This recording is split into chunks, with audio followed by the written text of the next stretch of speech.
Et partons à la découverte d'une richesse de la nature, prisée des Islandais depuis l'époque des Vikings.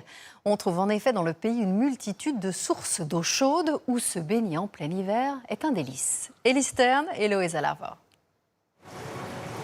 Lorsque nous découvrons les paysages du sud de l'Islande, l'hiver semble déjà bien installé.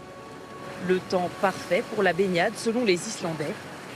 Depuis les Vikings, ils exploitent les sources d'eau chaude pour créer des bains. En plein cœur d'un champ de lave noire, regardez celui-ci. Sa couleur bleue est presque irréelle. Le Blue Lagoon accueille jusqu'à 3000 visiteurs par jour. C'est l'attraction payante la plus visitée en Islande. Malgré une température extérieure de 2 degrés, l'eau reste à 39 degrés.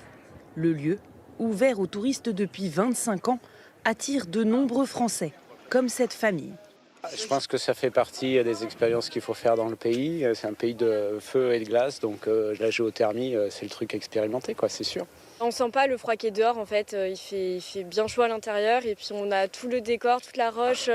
Cette couleur bleue si distinctive n'est due ni à un colorant, ni à un produit chimique, mais à ce minéral.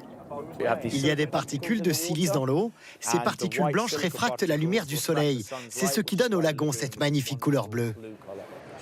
2 hôtels, un café, un restaurant étoilé. Le chiffre d'affaires de ce spa est de plus de 120 millions d'euros.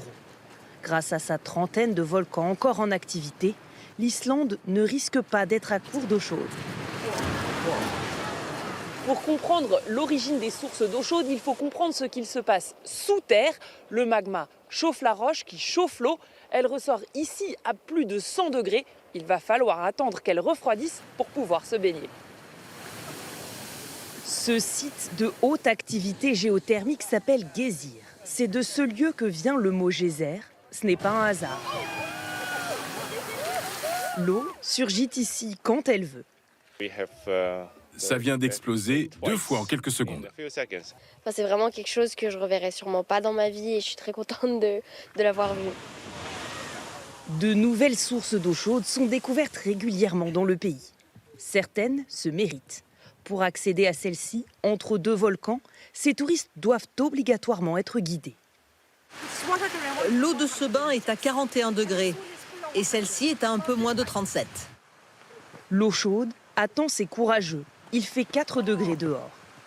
Une expérience en petit comité qui s'apprécie sous toute météo.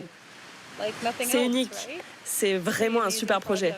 C'est un bel endroit, une belle baignoire. Il n'y a que nous, un tout petit groupe, c'est parfait. Comptez une 60aine d'euros par personne. La promesse ici est celle d'une baignade islandaise authentique. L'eau vient d'en haut. Ils ont fait un forage dans la montagne. Elle arrive par un tuyau jusqu'à ces 2 bains chauds. Puis elle s'écoule dans cette rivière. C'est pour ça qu'ils peuvent aussi se baigner ici. Mais là, c'est de l'eau des glaciers et elle est très froide.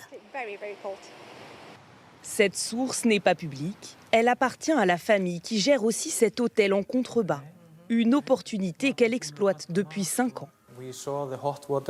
On a découvert qu'il y avait de l'eau chaude dans ce canyon. Et pour nous ici, trouver de l'eau chaude, c'est comme trouver de l'or ou du pétrole. C'est une ressource qu'on peut valoriser. Avec plus de 30 sources d'eau chaude accessibles même en hiver, les bains offrent aujourd'hui un débouché juteux pour le tourisme et perpétuent une tradition ancestrale de l'Islande.